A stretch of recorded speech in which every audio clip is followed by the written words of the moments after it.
Alright, so I am going to be going over the analog horror series Vita Carnis in this video. That's kind of all I have to say right now, but cool beans. I like this. I like Vita Carnis. It's very skibbity. Also, the analog horror was created by Darian Quilloy. I don't know if I'm definitely not pronouncing that correctly, but go check out Vita Carnis, like the actual show. It's on YouTube. It's a great show. I definitely recommend. And this was inspired by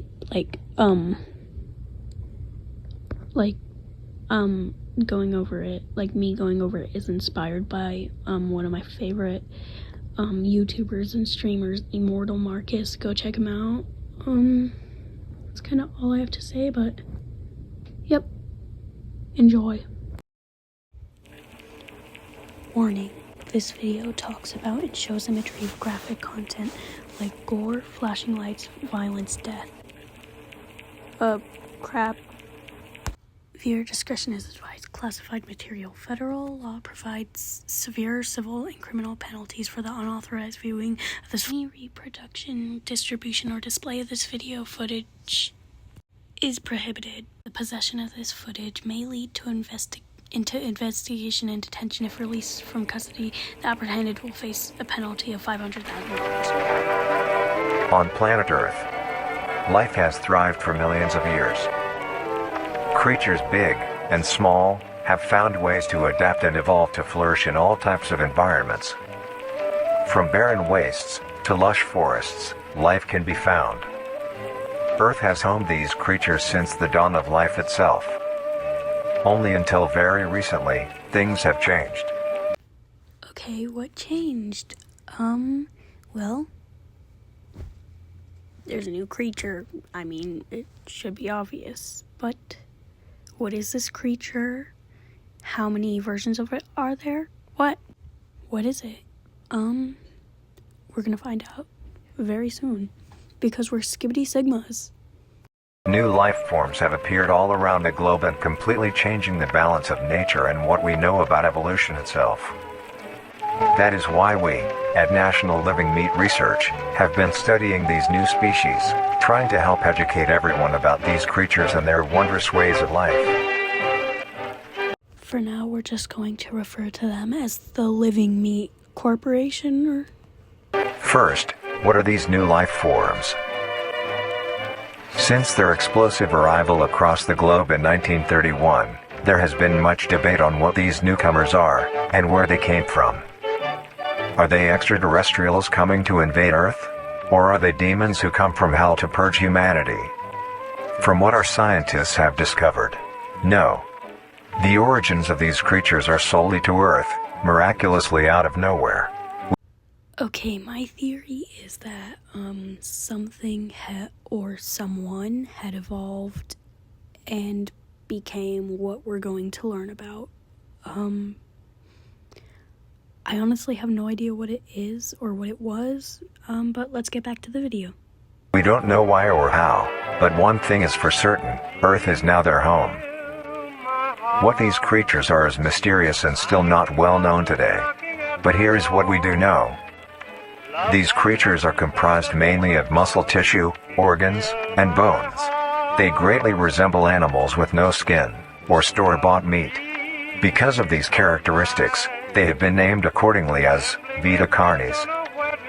The carnis species consume decaying, organic matter, but their main diet is composed of raw meat, not including their carnis relatives. The carnis only appear in places where there is an abundance of crawl, which leads to the first creature of the carnis species, the crawl. Okay, we got our first little creature thing. It's weird looking. I'm just gonna let you know. Yeah, cool. The crawl is a growth of meaty tendrils that closely resemble the small intestine, the only difference being the dark red coloration. These tendrils grow in a similar pattern as vines, mold, or fungi. A primary stem structure is the host to divisions of other, smaller branches. In each tendril contains a variety of veins, arteries, and other similar organs used to transport nutrients absorbed from its surroundings. The ends of these tendrils are equipped with organelles used to absorb water and organic matter necessary for growth. The source of these organic materials is mainly found in dirt and soil on surrounding surfaces. Using its root-like tendrils, it absorbs the material and processes it into usable energy. Although, the crawl also obtains energy through another means. Using a sophisticated form of photosynthesis, the dark pigmentation of the smaller branches is ideal for absorbing sunlight, and therefore allowing solar energy to fuel the crawl's growth. Because of its efficiency, it thrives in almost all types of environments, easily allowing it to spread across the world, and can be found pretty much anywhere. By the way, from what I can gather, most of this story takes place in Canada, so... Its recent inclusion in the ecosystem has caused many major changes in nature's balance. One may assume that the crawl's presence may outcompete any other competitors, but due to its unique life cycle, where old branches fall off and decay into nutrient-rich compost, all forms of life seemingly flourish instead. The crawl's abundance grants plenty of nourishment to all animals, from plants feeding on the decayed crawl, herbivores thriving on increased plant population, and carnivores feeding on both the abundant prey, and are able to eat the crawl as well. The presence of all these animals leave behind waste, which will be broken down and consumed by the crawl, and the cycle begins again. This form of symbiosis leads to an environment where all populations thrive. Humanity also uses the crawl to our advantage. Because of the supernatural rate of growth. This is what flashed there. It says radio tower overgrown with crawl. Not much else is legible, but from what I have seen from other people going over this, it has something to do with something else that you will see in one of the next episodes. So cool beans. And its richness in nutrients, it has been sustainably cultivated into domestic farms. The crawl is harvested and processed into fertilizer, which greatly increases crop yield and quality. The crawl may also be used as a food source for humans, and reliably so. But due to its unkindly appearance and taste, it has yet to reach cuisine standards. The crawl also plays a very important role in the next creatures that we have been studying. Sometimes, in a crawl-populated environment, a node of meat may develop on one of the branches. This node will fall off and grow into a functioning organism, and go to live on as an independent animal. Don't eat them, they're not food. No, don't eat them. Don't eat them, they're not food. This leads us to the upcoming species that we will be discussing. The first of these creatures are the trimmings. Storybook time. But I can't read that, so I'm going to go find a better picture for it. Sorry. Alright, I found another one. This one is still a bit hard to read, but I will do my best. Once upon a time, there was a distant kingdom. The kingdom was ruled by a family, a king, a queen, and the prince. The royal family were magical scholars that wanted to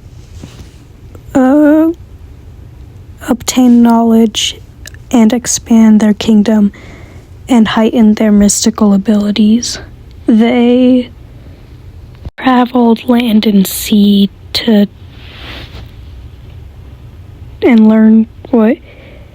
see new places and learn what other places hold. I think that's what it says. I'm not exactly sure, but it's kind of broken too, since I had to do that in so many different takes. So I'm sorry that was really broken, but at least we have an idea of what it says.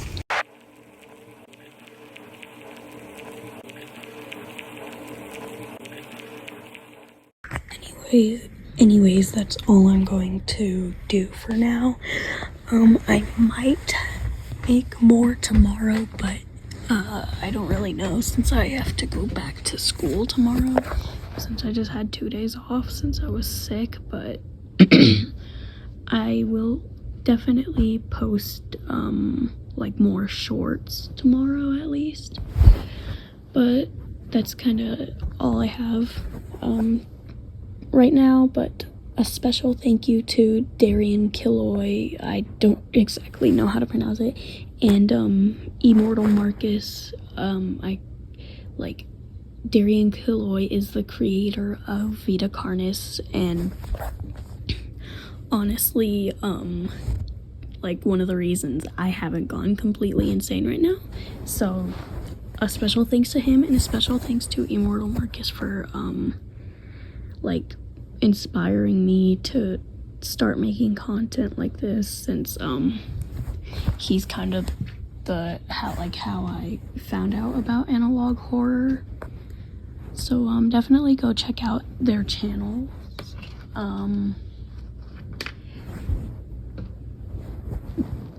They are both like amazing people. Also, don't eat the Vita carnis. They're not food. Don't eat them.